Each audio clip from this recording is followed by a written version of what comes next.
উপমহাদেশের বিখ্যাত আলেমদ্বীন আমাদের কলিজার স্পন্দন আল্লামা লুৎফর রহমান হুজুরের প্রথম মৃত্যুবার্ষিকী, তাফসীর জগতের হারিয়ে যাওয়া এই উজ্জ্বল নক্ষত্রকে নিয়ে কিছু বলবেন?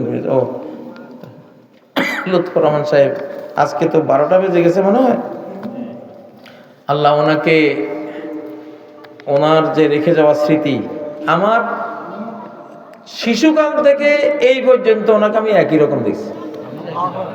এগুলি কারামত, অনেক বড় কারামত। এটা আল্লাহর সম্মান ওনার প্রতি। এত বৃদ্ধ বয়সেও সেই জৌলুস নিয়ে কথা বলতেন। আলহামদুলিল্লাহ, খায়রুকুম মান তালা উমরুহু ওয়া হাসুনা আমালুহু। নবীজি বলছেন, তোমাদের সর্বশ্রেষ্ঠ ব্যক্তি তো সে যার জীবনটা দীর্ঘ হয়, আমলটাও সুন্দর। আলহামদুলিল্লাহ, কাতারে আমার সাথে দেখা হয়েছিল, উনি গিয়েছিলেন, তো ওখান থেকে এসে পরে অসুস্থ হয়ে আল্লাহর কাছে চলে যান। আল্লাহ ওনাকে জান্নাতুল ফেরদাউসের উঁচু মাকামে ওনাকে রাখেন।